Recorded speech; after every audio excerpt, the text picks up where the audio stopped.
If hearing Dash talk about championship points has piqued your interest, to learn more about the hottest commodity in esports, head to lolesports.com. Also there you can find VODs of previous shows where Dash has explained those sweet, sweet points.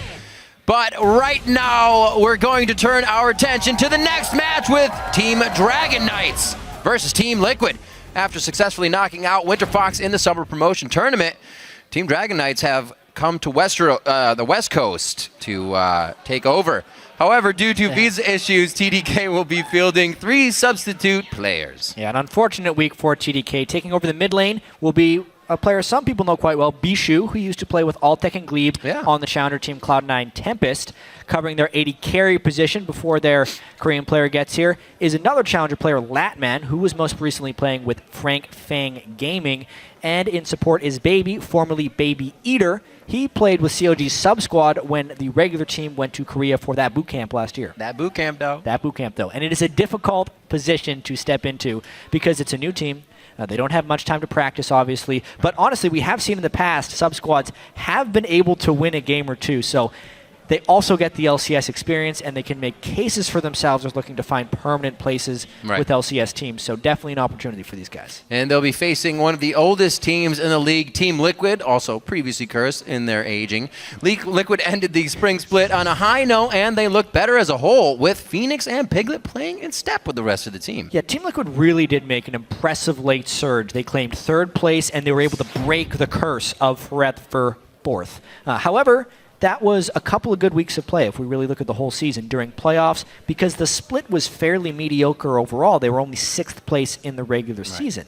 So it will remain to be seen if Team Liquid can maintain that high level of play with their time off, their vacation trip to Hawaii, and really use that momentum in the start of the split. Right, and one of the rocks for Team Liquid was their top laner, Quas. And when asked how he felt once again to face Seraph, Quas was confident that he knew what to expect. I think Seraph was a decent player. I didn't think he was too challenging in lane, and I think his team fighting was a little bit lackluster. He did like to play some stuff that wasn't necessarily meta. He was a big fan of Shyvana when not many people were playing Shyvana, if I remember correctly, and also has been a big fan of Italy for a long time. So I don't expect him to play anything out of the ordinary personally. I think if his team needs him, he'll just play whatever tanks there will be, but he could still surprise me with like a pocket pick. So I think he's right, but I'm hoping for the opposite, because Seraph has just been saying, with this team, I now have freedom. Before, when I first came over, I kind of had nothing to lose. I just wanted to learn, and he knew that he was kind of tempered by CLG and what they wanted. Now, no longer measured, no longer tempered. He can do what he wants, and the team pretty much gets behind him. Yeah, well, it's a change of mindset, because when Seraph was on CLG, he was trying to enter CLG's system. But now on Team Dragon Knights, this is very much Seraph and his own ability to express himself. So, I mean, even looking at the games they played to qualify for the LCS, he goes top lane, damage Nidalee, and just starts split pushing. He was pretty much the first adopter, and more frequently than other people, of the Smite teleport top lane. He did it on Gnar at one point. He just crushed some of the games in the Challenger scene, really overmatching his opponents. So now in the LCS, it'll be very interesting to see how well he can perform against the more seasoned North American LCS players the second time around, especially with a team that has a lot of trust. Absolutely. Got to feel good to be back in. Now let's get into the action with a quick roster rundown. On the blue side, it's Team Dragon Knights. That's Seraph in the top lane, Kaz in the jungle, Bishu in mid, Latman at AD carry, and Baby at support. And of course, on the red side, it is Team Liquid. Kwasu we just heard from in the top lane, Owl Dominate in the jungle, Phoenix in mid lane, Piglet on AD carry, and of course, the Seasoned X Special on support. Seasoned X Special indeed. To see if Seraph now has synergy with his new team, if Piglet and X Special have come to synergy in the bot lane, and that trust and communication is there for the team in general. The thing that Seraph could hope for is he still has Kez. That's the guy he played with throughout the Challenger Series and the qualification. So that's the only synergy TDK has there. The rest of the team, unfortunately, will be the subs that they haven't had much practice with. Also, they have the added disadvantage because of some league penalties for late submissions and such. All of their bans are gone. So they have no ability to ban champions away from Team Liquid, basically meaning Team Liquid gets a lot more freedom in their strategy to pick pretty much whatever they want, target banning away specific things from TDK. Hopefully they can channel their inner EDG and get through losing their bans.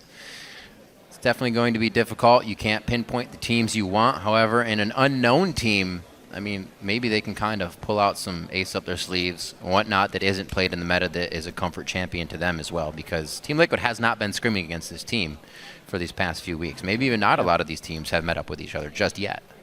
Yeah, this Team Liquid team will be looking to build heavily on the momentum they had last split. And, you know, Piglet, he's been trying to make that rush for rank 1 in the North American solo queue. He's so close to getting it again and again. I think he's currently sitting around number 2. Very, very dedicated player, himself and Phoenix, since they moved in, playing sometimes too much solo queue because they'd be tired for scrims in the morning and they wouldn't be able to contribute at the highest level, just almost burning themselves out just practicing sometimes. So occasionally Team Liquid needs to pull it back a little bit, make sure that the players are able to relax, and then prepare for this. As far as good starts in the North American LCS split as well, last split, Team Liquid did start 2-0 and then fell on some difficulties. They're going to be looking for another 2-0 start this week. Very true. Dominate said, keep in mind that, yeah, we had a 2-0 start, but anything can still happen. In a situation like this, you're going to be playing against these guys. Hopefully you can beat them, because if you lose, then you don't know what you're going to be facing when you do get the real composition, and it could just be even more difficult. Every game is, you know, whatever, game to game, take it as you will. But it's definitely going to play on your mentality when you've lost to an entire sub-squad, and then you try to go back and play. No one wants to lose to the sub-squad. That's for sure. We can see Dominate just having some minor issues. That's what the delay is for right now. Peter, their coach, walking around in the background. It's been interesting tracking him as a coach throughout this LCS season, because he's had some really brilliant pick and ban phases that have been very lauded, great synergies, everyone on their right champions. Then occasionally they'll just do this really strange thing that ends up backfiring entirely. It ended up happening, you know, during their playoff set against Cloud9 when they were, you know, a game away from actually making it into the NA LCS finals, and they ran the Juggernaut composition, which was Kog'Maw, Lulu, and everyone was expecting them to complement it with something like an Ezreal or a Corki mid. And they ended up, instead of letting Quas play Lulu top, which is one of his best top lane champions, they threw him on Sion, put the Lulu mid, and then really just lacked damage throughout the whole game. It was, you know, a somewhat strange thing. Sometimes it seems like Team Liquid outsmarts themselves because they're all so versatile, especially Quas can play so many champions. But later on in the third place game, they really narrowed down to specifically the champions they wanted to play in. We'll hopefully see more of that this split. Absolutely. I'm sure in the beginning of the split, it's obviously going to take teams to get back into it. Everybody's going to be like, yeah, this and this. But hopefully these teams that have been here can explode and carry the momentum they had coming out of the last one. Like you said, Liquid running off of that third. But I'd be glad they weren't fourth, breaking the curse. The players said to them it wasn't a huge thing, but it obviously feels good to kind of get something like that off your back as people kind of hold on to it more than you do. We are just about to get ready to get into picks and bans here for our second game of the North American LCS Summer Split. And 2015 is underway already with Cloud9 taking down Team Solo Mid in one heck of a battle. It was kind of a seesaw back and forth. One way was tilting down for Cloud9 and then tilted right down for TSM. Definitely a game to watch after today. Don't go and watch it now. There's no reason to. We have more awesome action to come. And as we see all the players lined up and the coaches are ready and raring to go, we are going to be into Champion Select. As Jat said before, due to entering in paperwork late, TDK will be losing all of their bans. Yep. So, obviously there, we have to wait out the ban timer each side on there. Team Liquid has already banned Kog'Maw, by the way. That should show up on your screen shortly. TDK is obviously just waiting on this next one. Looks like there might be a slight error getting that ban up on the screen, but it is Kog'Maw early on. Don't want any mid laners being down 100 CS and still doing a bunch of damage in team fight this time, as Incarnation did in our first game of the day. So Liquid now, what do you choose? You always hear sometimes that teams will go into scrims and not ban something to kind of make it more difficult if the other team can get the picks they want. And you get a little more training out of it. This is one of those situations now. Team Liquid only has a choice of 3. What do they want? So Kog'Maw and Nidalee have been banned by Team Liquid. On the left side, that is loss of bans by TDK. Yeah, so they have to let the timer run all the way down. That's right. Before Team Liquid gets the next ban. Yeah, this will make it interesting because TDK still has the ability to pick as many OP champions as they want. And loss of bans is an interesting dynamic because teams, it generally hurts them since they don't get to be the target bans, but it allows many more powerful champions to sneak through. Now Team Liquid needs to approach this in kind of a strange way, where they know a lot of the OPs are going to get through, so they only want to ban away the stuff that could target TDK. And being red side in this situation can actually be good, because if there's a lot of really good, they just call them blinds in competitive, where champions that are good regardless of what you pick against them, you want to get as many blinds on your team as possible, the OP ones. I wonder if Dominate, with all the junglers being up right here, just going to blind Gragas. Looks like it will be his. Instantly to it. Piglet with the Callista as well. Instantly locked in. Every team knows what they want after these 3 bans. Kog'Maw, Nidalee, and Evelynn. As we start the picks now. Kez and Bishu kind of waiting here. As you were saying, Jat, Seraph and Kez still pretty much towards the top and the core of this team. The guys that help them get here. Hopefully they can kind of rein in the troops of Bishu, Latman, and Baby here as we get it. It will be interesting. Yeah. They're taking their time on picks. There's actually quite a few options. Maybe that's why as well. You can pick anything. There's only been 3 bans. Everything's available now. Especially with the Evelynn, Nidalee, Kog'Maw picks. Of course, they go with relatively conservative things. Rek'Sai to complement or to just go against the Gragas. Ashe, that was banned last game. Yeah, but they already have Callistas, so. Oh, it makes me so sad. I always forget when you're locking the AD carry first. It just slips your mind when you look past it. Cassio could definitely be a real thing here. We'll see what they decide to go. Bishu's, Corki as well. It could be Latman's. That could be a swap for those two, though. Cassiopeia saw a significant number of bans in the European LCS. Yeah, she did. Phoenix has been playing a lot of Cassiopeia as well. Just get a little bit ahead on that champion and you can start dominating people in lane. Not to mention the actual damage per second that Cassio can put out in team fights is ridiculous. I like to think of Cassiopeia kind of like an AP AD carry, only because of the damage pattern in team fights where you land something and then you kind of machine gun out your Twin Fang again and again. Very much like an AD carry would shoot autos at you. Cassio just does more damage. Yeah, it hurts. It hurts a lot, and this composition is already showing one heck of a lot of power from Team Liquid. So much damage. Andy, Cass, Gragas, and Callista. What could they round that composition out with? Probably a big old tank in the top lane. We'll have to see what they go with. For Quas, they said he was the rock that they like to get behind, and it may be this time if that's not his Cass. Azir and Rumble on the other side. We'll see what Bishu can do on this Azir. Over-indexing on magic damage for sure here. Azir, Rumble, 2 huge damage threats. That's so true. They have Corki. Oh, and man. Corki, who does about half magic damage. Their only physical damage comes from Rek'Sai in the jungle. So TDK also doesn't have too much lockdown. This team composition looks very much like everyone on TDK just has a champion they want to play. And hopefully they can get really far ahead, because as far as team fight coordination and positioning, there's not a tremendous amount of synergies there. You generally want more lockdown for your high damage champions. But if they get far ahead, it'll obviously still work. So Maokai would be a really easy pick here. Gnar as well, but then you kind of got to fight around the bar. And that may be what they said to go with here. A few more seconds for Team Liquid to finally lock in their comp. It is going to be the Gnar. Finally a tank in this composition of damage for Team Liquid here.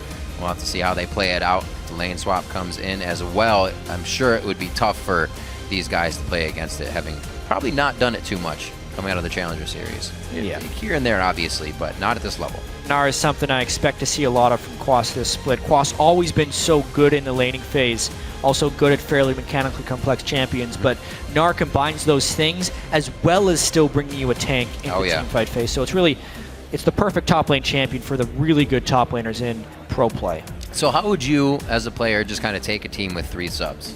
You play yours and not go crazy? Yeah. Just nothing crazy? Basically, well, the way TDK is doing it right now is just like, what champion do you want to play? Yeah. What will you be most comfortable with on the stage, and what do you have the biggest chance of actually beating the other laner with? Because that's the way TDK is going to win, is if they steamroll all the lanes.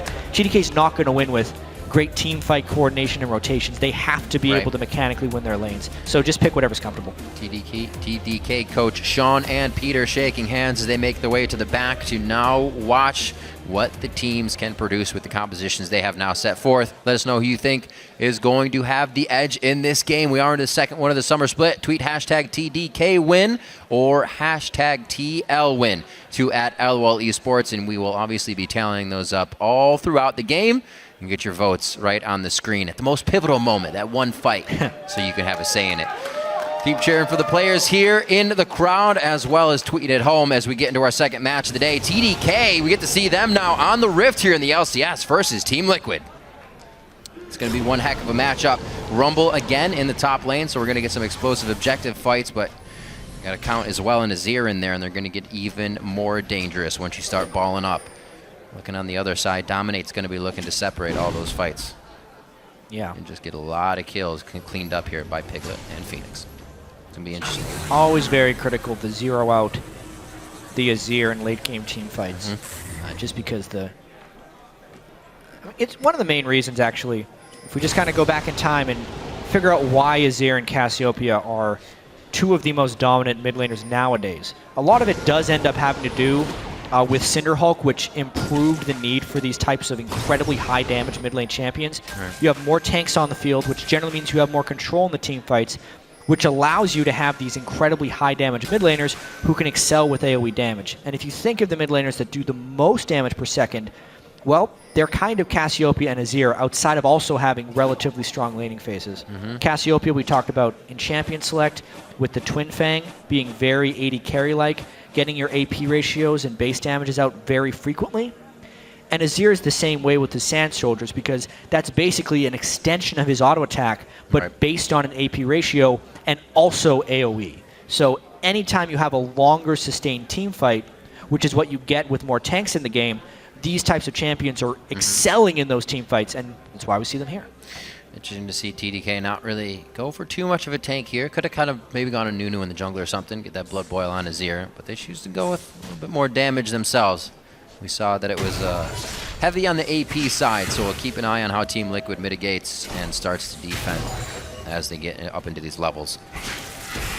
It's like more damage focus here with his Noxious Blasts onto Bishu more than he's trying to farm out these waves. Making it hard for Bishu, has to use the soldiers to get his farm here. Good start there to the mid lane, and we will get a matchup for both of these, so good fights for the duos, more jungler intervention to mid and top. Should be a pretty action-packed game. Yeah, watching Piglet, occasionally I'll spectate his solo queue games just to watch his actual laning phase, and it's pretty remarkable how efficient he is with CS and Harass. It's going to be really hard for Latman and Baby to match up against Piglet and X Special, just based off of Piglet's mechanics and X Special's experience as well. Already they hit level 2 first, and they're able to deny CS while continuing some harass. This is really like and no discredit to them, just the leagues and the style, the caliber, but like a JV in a varsity lane. It's going to be very difficult for TDK to pull out of this lane ahead. Absolutely. Just already 10-6, and they're going to try to keep him back. Just quickly dodging out of too much damage. Kez likes to play it early. We used to see him on a lot of Elise and Evelyn trying to be in his opponent's face and already trying to do a bit of that. At least getting an eye on Dominate for now, but both junglers have an eye on each other. Yeah, sometimes a common move for Rek'Sai junglers to start red side and then immediately go for a gank or invade in the bottom side, but Kez a little bit late there, making it all the way down to the bottom. Still just with his red buff, though. He knows this bottom lane's going to need some help, and he's hoping the Team Liquid get a little bit over-aggressive, which Piglet hopping right in. Oh, no. The melee Callista goes right in. Baby going down. He could stay alive. Put on a diapers. Got it. He stays alive. Special's going to stay alive with this one as well as he just makes a few more steps out, but I don't think melee Callista is yet to be a thing. Wow. So an incredibly unexpected gank by TDK there, but props for them for pulling it off, because basically what happened there is Kez was spotted invading the blue buff, and he was shown with only the red buff. So typically if you're I Will Dominate or the rest of Team Liquid, you say, okay, his invade failed. Yeah. Team Liquid had the river warded, that's his fastest path to bottom lane. What they expect Kez to do is to salvage his experience and go farm. But instead, he loops all the way around through the river into the lane brush, wasting about 30 seconds for that setup, and arrives at just the moment the Piglet decides to go aggressive. It gets the kill. You can see Team Liquid easily would have had a 2v2 kill. At that point, they were thinking, these guys are just bad. We're going to be able to 2v2 kill them. But actually, it was a bait. They get baited, burn almost all their summoner spells. Piglet goes down. Right through the trap door. Baby. So there's Kez's aggression to start things off. We'll see how Team Liquid decides to answer. They usually haven't had too much trouble with that in the past. They have something in mind still that they want to do, not a team to fall behind. TDK, they do have to keep the pressure on, though. I feel like if they give Team Liquid that window, they won't be able to get it back here, especially with the sub-squad. Yeah. Working slowly now off of this. Kez back to his jungle, not going crazy, keeping things calm. Just got to keep track of Kez and those Rek'Sai ganks. We have Dominate already to the bottom lane, though. Not a lot of wards here for TDK. They are going to get completely routed on this one. And actually, Baby had his flash from the previous play. I don't think they counted on that. Yeah, in all the chaos right there, and him ticking down so low in health, you would have almost expected him to have flash. Absolutely. Interesting. But instead, at least they get that. Maybe it's a rinse and repeat and they come back. There's a lot of summoners down. Looks like Latman's a flash up and Piglet is a heal up only. So there could be some action here in the bottom lane. Already started. We saw that first blood. That did go over to Kez, actually. The assist to that bottom lane. So we'll see if Kez continues to use it. He's already got himself being nosy inside Dominate's jungle here, putting down some wards. Yeah, very nice. Deep pink ward as well. I wonder if Dominate will check it. Oh, negative, sir. Yeah, it doesn't look like. And they can ping him going through. Those are those cheeky wards you can get in as a jungler. Hello. Bloop. Oh, they... Ah. Okay, so I was thinking right there that Dominate, if he wasn't so suspicious of where Kez would be, it would have been a great gank there, waiting for Dominate to engage in on the Krug. So credit to Dominate there for warding, but at the same time, Dominate does need to go looking for pink wards because his jungle is littered.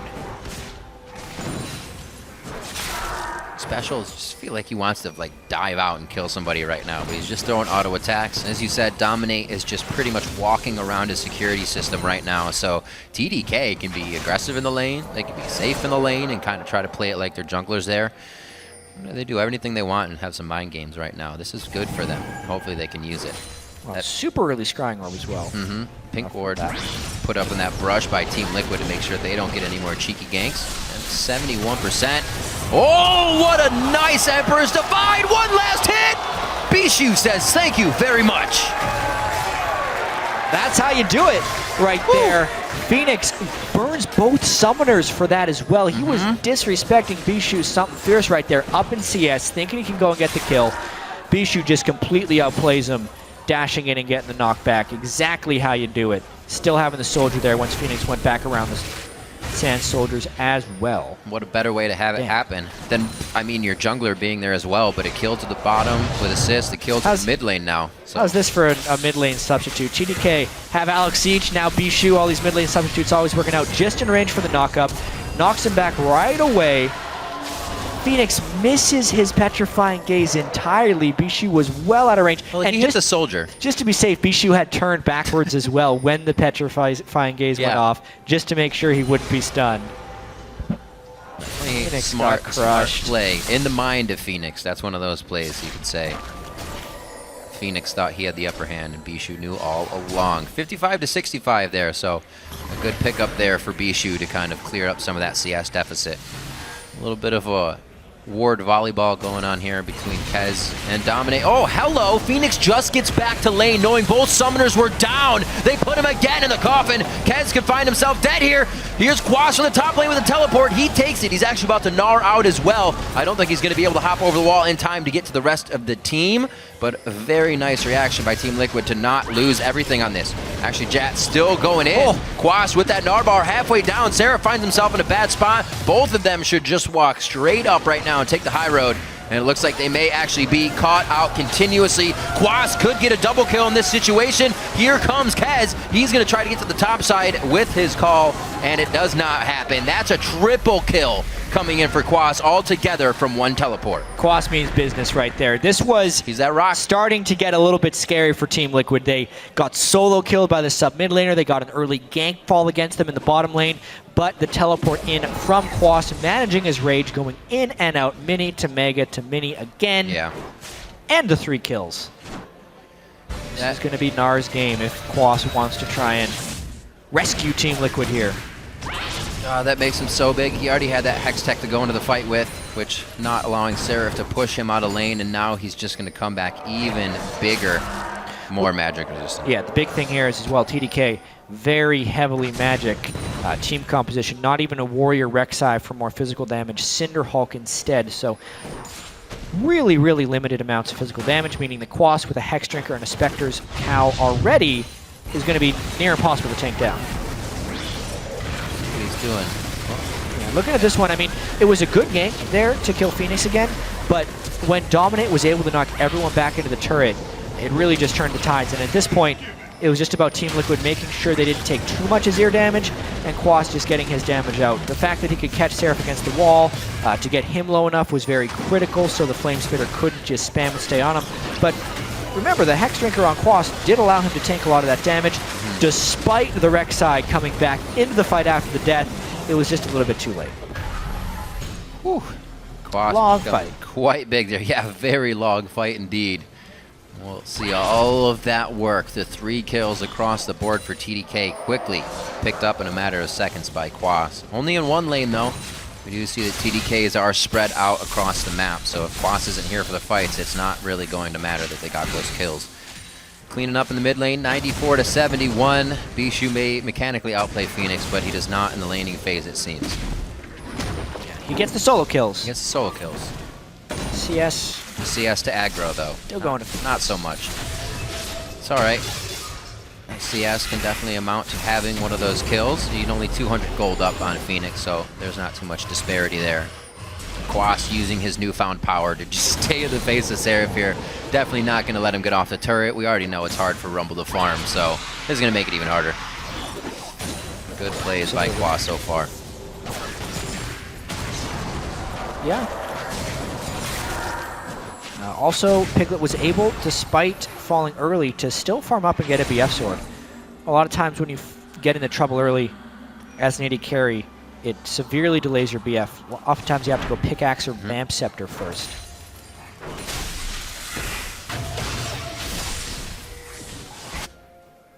Alright, let's see if Dominate can get any moves in here that will help the team eventually. It's just a forward ward. Could be setting up for that first dragon, however. We already have Kez towards the bottom side. I think Dominate's going to try to go the long way around here or just actually give up with that vision. He was a little late on seeing Kez. But things may not even pan out for the better here anyways. Gold's getting pretty much towards even. Just about a 500 gold lead in the favor of Team Liquid at this point. They are actually starting to put that aggression down towards the bottom side. Maybe Dragon is soon. Yeah, it will really depend on if TDK or Team Liquid can get some type of pickoff. Basically, TDK still needs to make some moves early. Yes, Azir has amazing sustained damage in the late game, but it's going to be very easy for Team Liquid's tanks to itemize for that. Phoenix is also going Abyssal Scepter, so you can just see the magic resist already taking shape for TL. But for now, TDK has been holding their own. Blue buff right now on Bishu, giving Phoenix a lot of trouble in the mid lane. These guys probably hoping they can split up in just a few. Start taking out maybe Kez as he gets into the jungle. He's done a great job at getting deep wards in. The pink wards still alive towards that red buff. Dominate's about to walk over it once again. Hopefully sees it. And he does not. He goes right to red. Pink ward from Kez getting its money's worth. Yeah, absolutely. We're seeing Seraph as well with the haunting guys trying to get big. Some of this power has to come out soon here for TDK once they get their second level ultimate, I should say, because that's what their team relies on. If they don't get as tanky as Quas in any form or factor, Kez is Cinder Hulk, but you're not going to be Ignar. It's a great dragon take there by Kez, coming in through the backside, nice. Knowing that Bishu had the pressure in the mid lane. That's exactly when you want to go for the dragon. Well, timer's there. The red ward as well from Team Liquid, so Things seem to just be on the back burner for them. Not worried about taking it, making sure the vision is there seems to be the priority. They feel that they have TDK towards the late game, maybe. Their team fight may be overall better against the sub-squad. Yeah. We'll have to see it play out, though. We're only 15 minutes into this one. A little more action than game one. We got it at Cloud9 versus Team Solo Mid, but still measured by both teams. Yeah, this sub-squad sticking in pretty well. Latman's going to be trying to hit his Trinity Force power spike, which would have been needed to fight for Dragon if Kez couldn't have just taken it on his own, but he did. So now TDK seems fairly happy with just taking this, but they're heavily pressured down here in the bottom lane. Team Liquid might be looking to push a turret down the instant they go back. And yep, everyone's gone. So will that turret be if Team Liquid chooses to take it. Good knowledge that they don't get taken out in that situation. We've seen this before. Emperor's Divide once again. He also isn't on the miasma, but it's going to be the Twing Fangs that just overall is able to do the trick. They can't believe it. So many flashes. What are they doing? A crazy game right there. Honestly, Phoenix played that one much better. The knockback didn't take him into a turret, so he didn't have to flash away immediately. And also, he managed to keep the poison going onto Bishu throughout to make sure his Twin Fang spam would never stop. Yeah, the second you miss that, you feel so useless. You're like, well, I can wait 3 more seconds to do anything. And then you're pretty much dead in that time.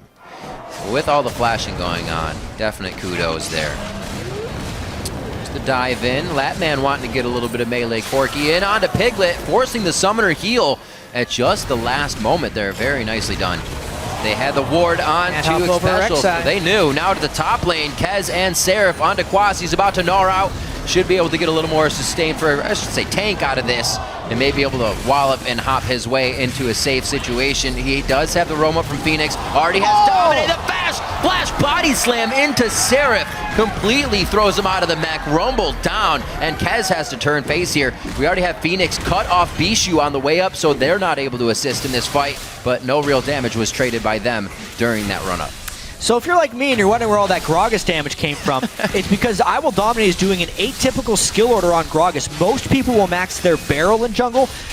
Dominate is maxing his Drunken Rage, which means his auto attack right after hitting is much more powerful than usual. It's like a mean sheen. 140 plus 12% of the target's maximum health as bonus magic damage. So that's how he was able to blow up Seraph, flying in right there at the last second, turning that fight around. And TDK definitely tunneling a little bit there. Still have the wards that have been seeing Dominate all game, but they took a disadvantageous fight and go down for it. Dominate walked right through those wards to get back him for the kills, so we'll see if TDK can kind of slow it down, take a breather here, not get ahead of themselves, because they're starting to give up a little too much, and Team Liquid doesn't let go once you do that. Not too much yet from the bottom lane of Piglet and Xpecial, but they really haven't been tested other than just the early part of this game. Yeah, early gank for Piglet and Xpecial, making it so they couldn't dominate that lane. Right. Kalista that was Annie, a good move. Kalista Annie is so scary early on, so it was very smart of Kez to stay down there for the gank. On top of that, though, the threat that lane puts out was able to get them the turret, which is a decent part of their lead now. We also got to see the solo kill from Phoenix despite starting 0-2 in the game, so he's kind of regained his confidence, going to continue to pressure, even though Bishu was able to kill him that one time. And now Team Liquid really looking to make some plays around the map. They're also getting pinched in quite hard. Kez right on the heads of Team Liquid as they come down, but Team Liquid feels that brute force is the way to take this fight. Fate's Call goes in, Fate's Call goes out. Whoa. You can see Xpecial shot back a little bit. It goes to his attack range. So he does get thrown back. Can't throw the Tibbers out immediately after that. They have to reposition, and Xpecial actually goes down after the fact. And they are going to have to just force back a little bit of the fight. Good kiting there by TDK to pick one up for themselves as well. Yeah, knowing that Latman didn't have his flash, that prompted the initiation by Team Liquid, but a little bit of an over chase right there. I like that you mentioned that the Fate's Call shoots the support back to their attack range, and with a pretty long attack range as well. Got shot back quite far after going in there. Probably threw Team Liquid a little bit off, right? It looked like, but they're getting a little greedy going for this red buff. Oh, the close in. Emperor's Divide pushes the team right into the rest of TDK perfectly. It is able, Phoenix is able rather to get 1 kill before he goes down valiantly. But that was to the hands of Latman, who just came up from being dead, and he wants revenge. Oh my God. 4-man Gnar ultimate into the wall, gets the wallop and hit onto Bishu as well for the kill. And they are able to finally burn him down. Quas having quite a game here for Team Liquid. 4 people to take him down. I was like, yeah, Quas is... Whoa. I suppose he'll take one with him then. It's working out perfectly for him. I mentioned the Maokai and Champion Select because it's there all the time, right? You don't have to Gnar bar out, but he has been every fight with that Gnar when he needs to. Yeah, I do have to say Kez is playing quite well, finding the Kez fights. is as well, yeah. Especially playing with 3 subs there. Phoenix got a nice ultimate off to at least delay his death, and it allowed them to take down a few members of TDK. You know, considering TDK had that full collapse down into their jungle, the fact that Team Liquid's 2 solo laners took 2 people with them as they went down makes that actually not a big win for TDK.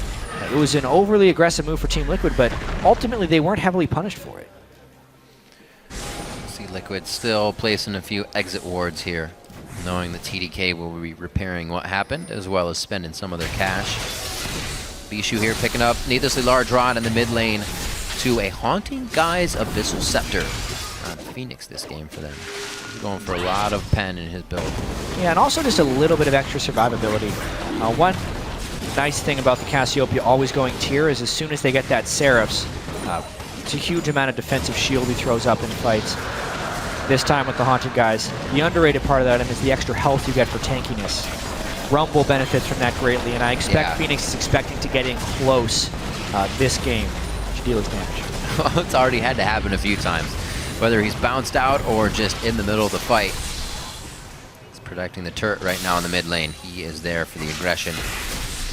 Clearing that out pretty nicely.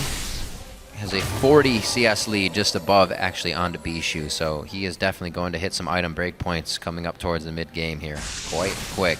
And Bishu is going to probably be an item behind. 2-3-2 to 1-3-3, but Azir definitely controlling the fight a bit more than a Cassio with the range of that ultimate. And we've seen these fights be very explosive, Jat, especially once we get more core items like the Zanya's finished up. We now have the Triforce finished for Latman, which is something I was thinking about as well, because once they get to these turrets, if they don't have the Azir or Latman, not going to be able to take them down too quick whatsoever. Azir will help, not so much Latman. If they can get some nice time near the turrets, though, the Trinity Force physical damage, or Azir just pressing W, as long as Team Liquid's not there to harass it, will be able to be done. But you're right about the range. If it's a contested turret, it's very dangerous for them to take down. TDK has also been sticking in there quite well, but look at the magic resistance actually been able to be built up by Team Liquid. Aegis is completed onto Dominate. Spectre's Cow still sitting on Quas there. Abyssal Scepter onto Phoenix. There's less and less damage potential for TDK. The only way they really win these fights is if Latman gets going with some auto attacks and some more physical damage, or if Bishu gets a long time auto attacking with those soldiers. Look for Team Liquid to focus down Bishu in these fights. The pressure of Liquid towards the mid lane. They can't get too far. Looks like it's going to be top wave clear and just kind of panning out, getting all the resources right now. No team has anything really good on their mind that they want to get out of this. Still respecting the amount of pressure, TDK, and power they can actually put out. I feel like Team Liquid should be able to kind of get under the sub-squad skin and find a way in. That's the hope. Not the way it's happening, though. Yeah, the TDK empowered themselves with some nice early kills to keep themselves in this game, and it's not the start Team Liquid would have preferred against, you know, a team that had no bans, 3 sub players, just Seraph and Kez, who also weren't in the LCS last split. They qualified from the Challenger team scene. Ooh, this could be some of that free time. Most of the team is split. The teleport is there from Quas, and he's going to use it right above them. They can see this entry here. There's a quick lantern out. Baby throws down the box. He walked back in to put that up as a defensive wall. That's only going to be a slow coming in from Phoenix Ultimate, and I don't know if it's enough to follow. Quite a bit was used there, both sides. Yeah, pretty much all of Team Liquid's initiation there. Flash ult from X Special, Flash Ghost from Phoenix, and they do not get a single kill, but still lose their turret. Now, though, they have enough harass, they're going to get a turret of their own. All right. It's a good thing that keeps lasting, at least for Tibbers. Able to kind of just throw them at the team, have a few more bodies for the turret to hit, and they do get the pressure. So Team Liquid able to crack the base pretty much for the first time here. Hopefully able to get some forward wards in. We've only been seeing them come from Kez, so this may be what TL needed to open up and start getting Dominate and Quas into some really advantageous positions. Looking for a pick, but it does not look like they wanted it after seeing more members.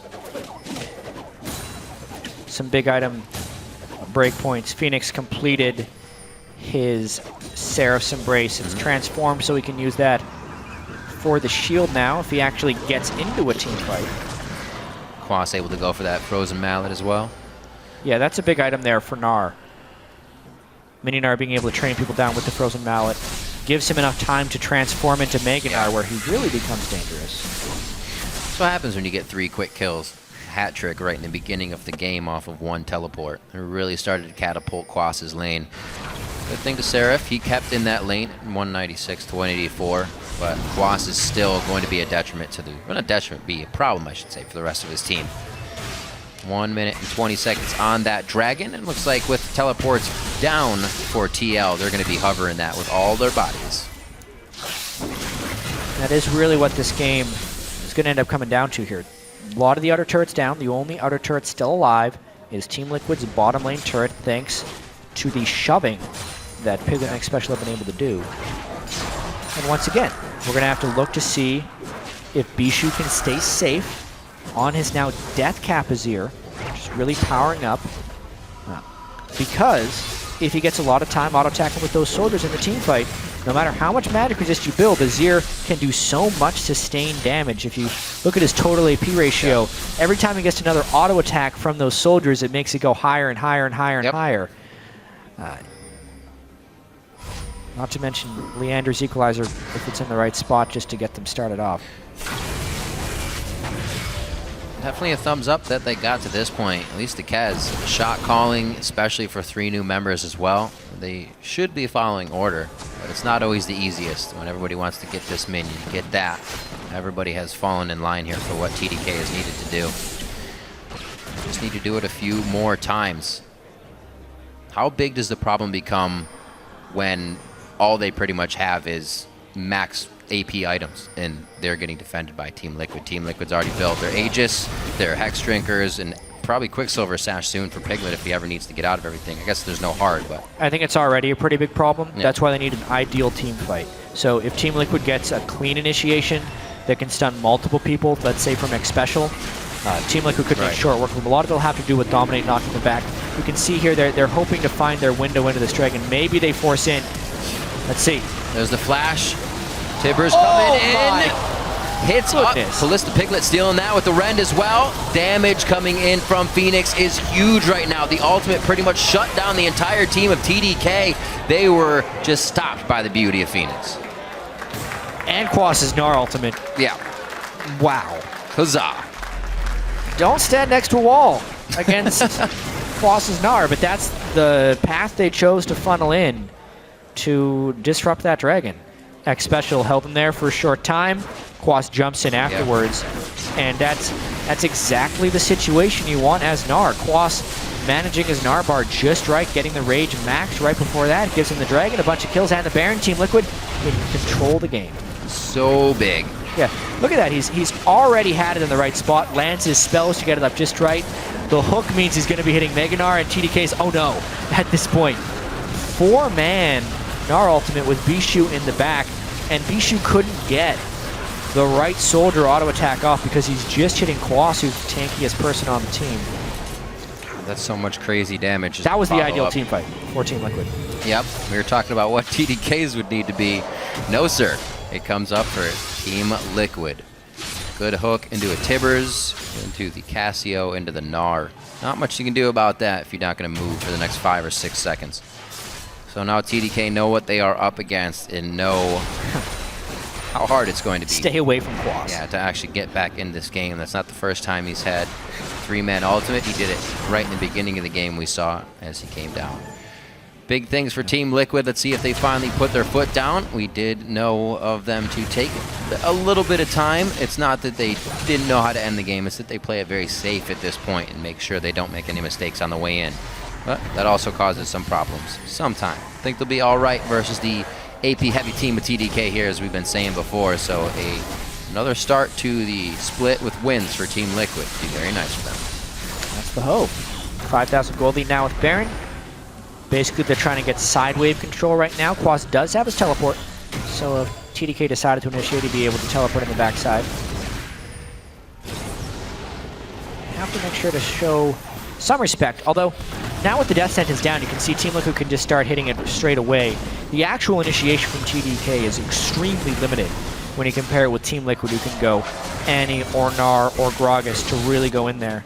It's pretty much just a nice death sentence or a flank from Rek'Sai. This gets difficult now. You start to spread out TDK thin. Quas probably going to need more than one person here in the top lane, as you can see. Seraph overheats, even trying to clear the wave, but this means Team Liquid now won the 5v5, or easily going to win the 5v4 or 4v4 if it even happens, and they take down 2 turrets across the board. Yeah, you could call it Baron. This team now gets all the inner turrets, because as far as having a slight lead, those inner turrets with Baron minions are very hard to defend. You don't have the potential to wave clear, and you get trapped in that turret for so long that those flanks that Owl Dominate just came through create too big of a threat for team fights. Yeah. And at this point in the game, there's usually someone tanky enough armor-wise to take the hits from those inner turrets. Therefore, Team Liquid runs a clean sweep. Now 6 turrets. 6 turrets across. They're looking at finally knocking on the front door here of TDK's base. Team Dragon Knight's first game in the LCS. Definitely able to come out strong off the back of Kez. A good initiation to the bot lane. Really, I think you kind of nailed it, whereas Piglet and Xpecial were kind of feeling, yeah, we can take these guys. And then that kind of mentality righted itself, and you haven't seen Team Liquid take those scary, scary chances anymore. So TDK had a good idea, but it wasn't one that could last against this team, Team Liquid. It's all right. I guess it doesn't have to. They're sub-squad. These are kind of throwaway strats. You're always trying to. Yeah, so Bishu had that nice solo kill to start. Phoenix, though, controlled it after that. He did. Team Liquid 60 now. CS there. Their Baron buff is off, so at this point, they're just kind of waiting on the timers for the next Dragon, the next Baron. Obviously, Quas has had a very impressive showing on Gnar. Expect many more Gnar picks for him throughout the split, I would say. This is going to be finally the game where Quas almost carries from the top lane, and then they win. We had the game where he's on Fizz, and he's like 10-1 and 9, and then somehow Team Liquid ends up actually losing those games. I think Gnar serves a better purpose here. Yeah. That ended up happening a fair bit to Team Liquid in the past, where Quas would have a very good game, but the rest of the team would be incredibly struggling. Or even Team Liquid's had these issues throughout the split where one player would have a good game and then everyone else would have a poor game.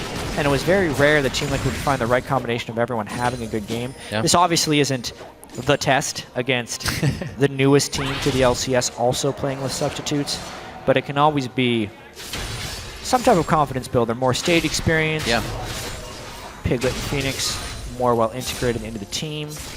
And also avoiding the tilt, because Phoenix gets solo killed by Bichu. Piglet and Xpecial died at ganks early on by playing over-aggressive.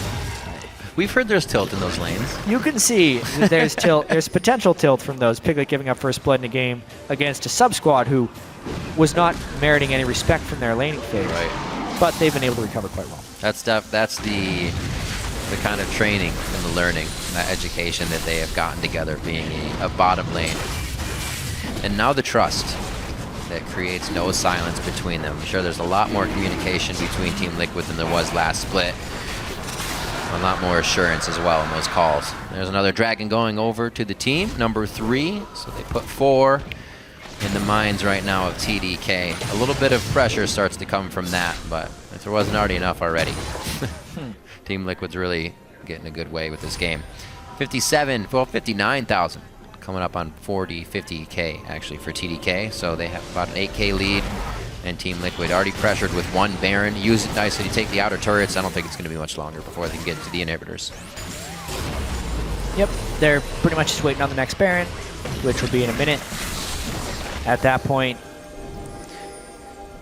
methodical here by Team Liquid.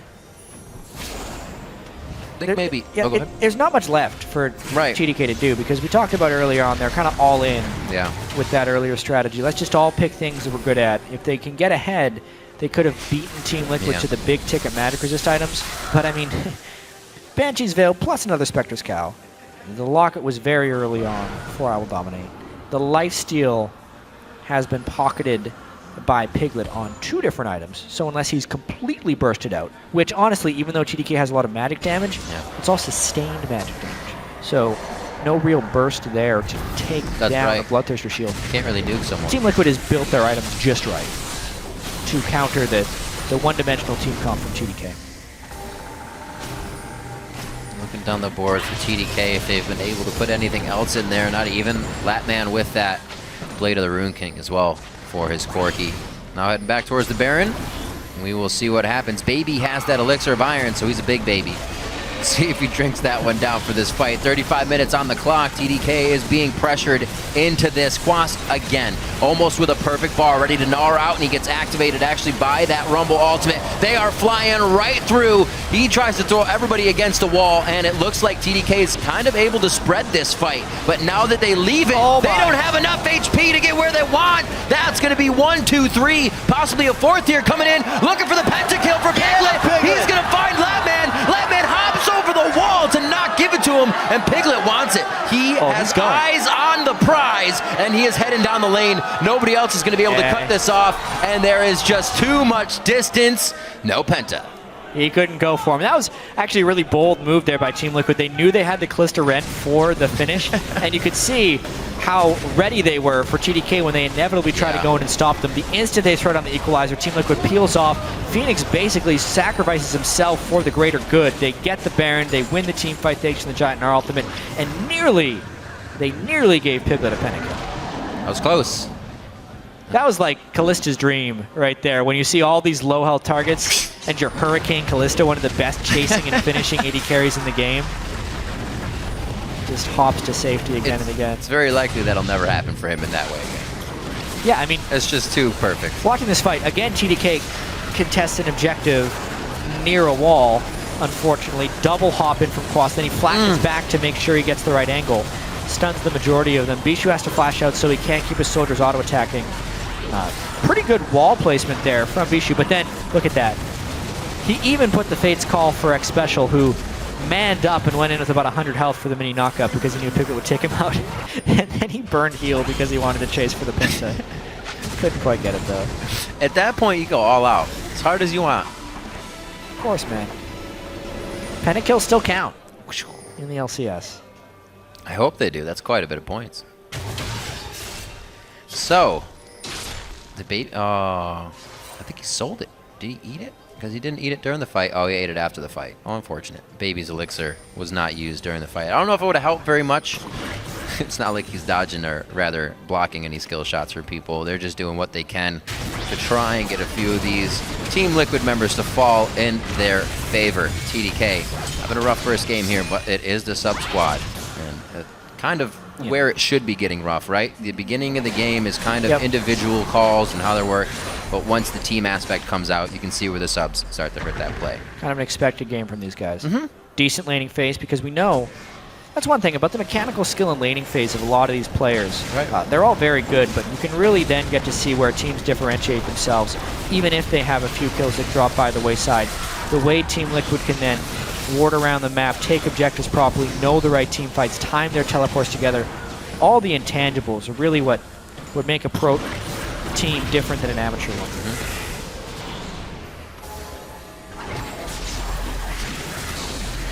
As I was saying before, when I was rewatching the C9 TSM finals, it was almost like the beginning is a rinse and repeat, that the guys know so much. Watching the lane swap, we're going to take yours, this will happen, and then the game spreads out once you get into the mid. If you didn't make a mistake during those lane swaps, we're good to go, right? It was the gentleman's agreement that we all took each other's jungle, went top and bottom. But here, TDK can't really get to that point. They haven't been in that experience enough to recall on it. So the mistakes come a little too early, and that's where Team Liquid really flourished. Now towards the bottom lane could be an equalizer right across. Yeah. But nah, Seraph shows himself. Third inhibitor pressure. Azir could probably defend this one. No Baroned up minions. Unless Team Liquid wants to get really aggressive, or they just have to wait for the 2 waves of super minis to push in, which will pull a defender back from TDK. And yeah, I'm going to be interested actually just on a side note, as Team Liquid pushes in for the Nexus. The way level 1s evolved throughout this NA LCS split, because I feel like they almost got a little inbred towards the end of last year, where they were just kind of accepting what should be done because that's what everyone had been doing. Right. And there should be some more exploration this year, especially after experiencing MSI. Here we go. Oh, Quas throwing back Baby into the wall. That was his ultimate, and it looks like they may have enough to clean the fight up. Phoenix tries to keep Team Liquid towards the bottom half of this inhibitor, and they're getting some good damage back from TDK. Xpecial goes a little too close. One last hit. That's going to be the slow coming in from Seraph, and they are able to finalize it. And Team Liquid falters on their last inhibitor attack here, with 2 others being down. They could have just waited for minions. Yeah, a Deathcap Void Staff is here right there. Did a bunch of damage because he was able to stand there and get his auto attacks off from the soldiers. The fights go long. Yeah, despite the MR, you can see there's not a huge amount of magic resist stacking, at least for that fight, outside of Quas. So he was hitting the other guys. Kill them all. He didn't get credit, though. He only has 1 kill still. Let's see that again. Quas is already a little deep, and they just kind of take Baby walking in here. They're actually doing this on a 5v5. As you said, Team Liquid could have just waited a little bit longer, and this could have easily been a 4v5. They end up sitting on an equalizer right there, and then look at the Emperor's Divide come in. It's always hard to see these Azir Sand Soldiers, but he moves 3 of them into the center of Team Liquid right there. Yeah. And look at those 2 full attacks on a Xpecial. Just nailing these guys. Yeah, continues it on. So 1 has been thwarted. It's good that Team Liquid has these other inhibitors down for their attacks, because this would be the point where you kind of hold your breath and you're like, well, if that happens a few more times, guys, we're in trouble. Right now, they should still be all right with the amount of damage they have done so far to TDK's base. Have another inhibitor to work with, however, so they're just going to be waiting for these minions and possibly that 1 minute on Baron. Dragon number 5, that wouldn't suck either. It's going to be pretty close for these guys. Definitely would not suck. Very offensive build from Quas as well. Black Cleaver is his last offensive item. Okay, We've got Quas. three pseudo tank / offensive items there in Mallet, Maw, and Cleaver. Cleaver is one of the best items you can get on Gnar. Just the way he'll train you down with the Frozen Mallet, getting physical damage out with his autos and his boomerang. He can very quickly shred you out of your armor. Then he'll transform and just destroy you in Mega Gnar. Great Gnar build when you're ahead like Quas to have that many offensive items. I'm saying he might have near the most damage in the game on this one, obviously with his kills, but by the end, I don't know if Phoenix is going to be able to top him. Yeah. we'll see. Or even how much has Piglet been doing. It'll be an interesting that's to true. check out. I didn't even look at Piglet's score. Piglet could be surpassing him with that Ren damage. We'll see. 43 minutes in. Kaz quite tanky now. We did say he went for that Cinder. And now he's going to be trying to be the wall the team needs here. We're looking at level 18 Phoenix, level 17 Bishu. As Team Liquid's going to try and take this one out. Quas should be tanky enough that Piglet uses this Bloodthirster to keep himself healthy as well. I don't know if they wanted that back and forth fight. They're going to be able to go right for Piglet. He goes Rend onto Baron, so he gets it for the team no matter what. And it looks like they're going to be able to spread pretty well here. Still looking to see where he went. And Piglet is now onto Kaz. Piglet's now onto Baby. Takes him down. That's actually going to be Dominate's kill, as double kill coming in for Piglet beforehand, and they are just going to keep pushing forward. The turrets, we haven't even seen that much from Bishu's Azir. Usually those are set up for a good amount of defense, but they haven't been able to stop these fights, and immediately a teleport coming in from Quas from the base, and they're going to go for the win. Yeah, again, great timing there by Quas with his Narpar. Oh, the Piglet laugh right at the end. 9-1 kills, because basically as soon as the Baron was going to go down, Quas was going to be hitting Mega Gnar, so he's going to have it for the fight if it's contested anyway. Nice finish there. Took a little longer for Team Liquid. Took a little longer indeed. A bit of a falter there at the end as they got a little too excited for the first win of the split, but they do find a smile on Dominate's face there as Team Liquid takes down Team Dragon Knights for their first win. So, Cloud9 and Team Liquid, the two victors in our first two games right here. First place. Expected victory, yeah, tied first. We did it. Team Liquid trying to improve on their third place finish from last year. You can see TDK tried. They had a lot of magic damage in their team comp. Very little incentive for Team Liquid to itemize any armor. So once the locket was completed by I Will Dominate and the team play and team fights could start, Team Liquid did a nice job. Also, I Will Dominate. Different skill order on Gragas. I liked it in this particular game. Maxing his Drunken Rage instead of his barrel roll. W over Q. Surprised some people with his damage early on in the game. How's the damage looking? The damage was won by Piglet, but Quas did beat Phoenix. So the war in my head on that one is all right. It was about 20,000 for Gnar and 16.5 for Cassiopeia. But yeah, Kalista did 30K. All by himself, Piglet with the near pentakill in our second game of the NA LCS Summer split. But Latman, had to run away. I would have too. I'm not going to be that guy that gives Piglet a pentakill in the second day, or the second game. Especially after Piglet laughs after acing you at the end of the game. The BM. No way you're going to do that guy. BM. So, again, a team with a victory with definite things to look at. That early part of the game. I think those are easier fixes, though, than what we saw between the Cloud9 and TSM game. I think it was a little more mental. As you're saying, I didn't want to use the word, but it was disrespect for them in that bottom lane. They did not respect what TDK was bringing to the table, and they paid for it a little bit. Yeah, that's exactly what happened in this game. I mean, Team Liquid, a little bit overconfident right at the start of this one, but afterwards, they regained their composure. They did. And Piglet almost got a pentakill. 9 kills in his first game. If we think back to last year, as far as how many games it took him to get to 9 kills, that was like week 4 of him playing. Yeah. But he got him in the first game here, so a much better start for Piglet. Boom, he doesn't have to play for the next 4 weeks. For more on that game, we're going to throw it over to the guys on the analyst desk. Thank you, gentlemen. And, I have to be honest, we did not expect to see TDK do as well as they did with this sub-roster here at the beginning of the game. We saw some great pressure bot lane in securing that kill against Piglet and Xpecial, as well as a lot of LCS big plays being called out for Bishu in the mid lane at Hero X. Stunner writes that Bishu play earlier in mid was amazing, baiting the ultimate too. So we're going to roll that clip for you guys right now. 71%. Oh, what a nice Emperor's Divide! One last hit! Bishu says thank you very much. TDK have Alex Siege, now Bishu, all these mid lane substitutes always working out just in range for the knock-up. Knocks him back right away. Nice little outplay there. Phoenix did follow a bit too closely, but a nice capitalization there by Bishu. Also really nervous when you make a play like that and he burns his flash. Probably could have gotten away with it with just turning his back, but really, really great outplay.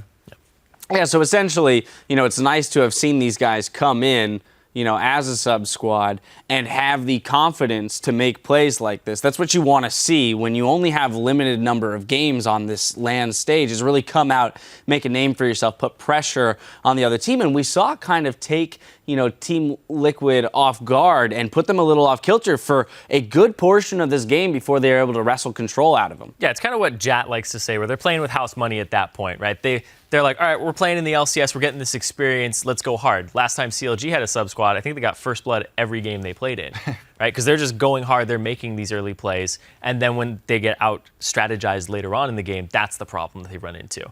So they're getting these early game leads, and it's good to see that, right? I'm glad that Bishu was able to do that and not play passively. But Kez, the guy who is on TDK as a permanent resident, is making more early game moves than we saw when he was on Complexity. He wasn't just like, all right, 80 minutes the dream, we're going to go and gank bottom, we're going to apply pressure to this map, and we're going to start getting the game snowballing in our favor. It didn't work out later on because top lane got out of control, but it's good to see that from him. Well, and that's where I do want to look next, is the longer-standing members of TDK in Seraph and Kez. You've already brought up Kez and his ability to shot call around the map, have presence in all of the lanes. Unfortunately, Gnar did pick up 3 early kills, so when he did show up top lane, it was to no avail. But I think that is a good sign for them that one of their big veterans in Kez is already, even with his not normal roster behind him, really moving around the map. Yeah, there are so many options open for Kez in this game because he has 2 solo lanes that are very evenly matched. These are skill matchups, both Gnar versus Rumble and Phoenix, Azir versus Cassio. And then he's got this bottom lane where they're playing very aggressively. You know, Piglet's very, very far up in the lane, and he wanted to punish that as well. So many choices. He was able to make one of them work. But as you said, once Gnar gets out of hand, that is the one champion on Team Liquid, the main champion that's going to crush you because they do have so much magic damage. I was going to say, when you look at the itemization there, the amount of magic resist that came in for Quas was absolutely ridiculous. Allowed him to tank up ridiculously in fights. Yeah, after he got those 3 kills, he had the Hex Drinker on top of the Spectre's Cowl, and that was enough magic resist for him to survive everybody on the team. And he got Ninja Tabi because the only physical damage he's going to be taking is Corki auto attacks for the most part.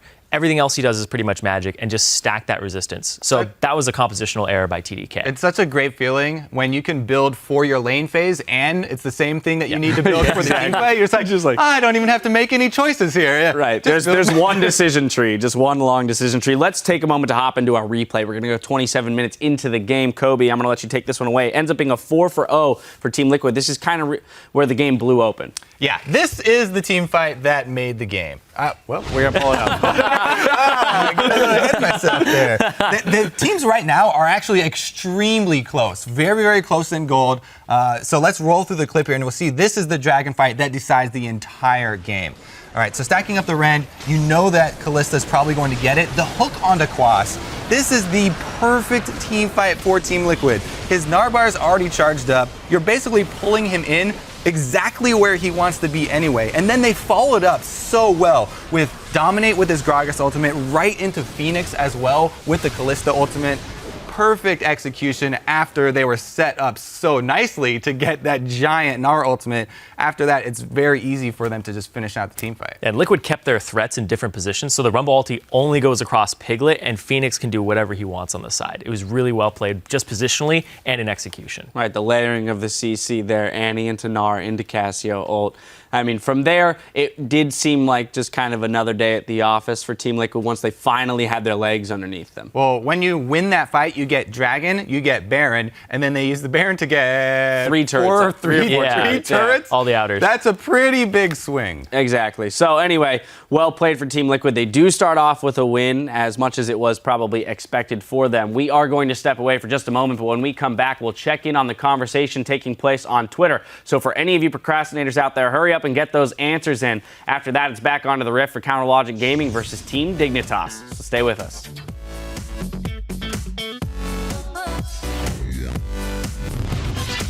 Alright, no one expects us to win today, but we can definitely win. So let's do this. Yeah, that's what I'm talking about. Easy. Easy wins, boys. Easy. 71%. Oh, what a nice Emperor's Divide! One last hit! On the back, Back. Come back. All right, we can go hard here. I'm gonna E-flash. We can Baron here. Baron. That's going to be 1, 2, 3, possibly a fourth here coming in, looking for the pentakill for Piglet. He's going to find Labman. Cassio flashing. Flash. Kill Cassio. Callista's right there. We should peel back. Hit the front line. Come out. Okay. Back off. Back. Back for now. Callista has no ult. And no flash. Nice. Team Liquid takes down Team Dragon Knights for their first win.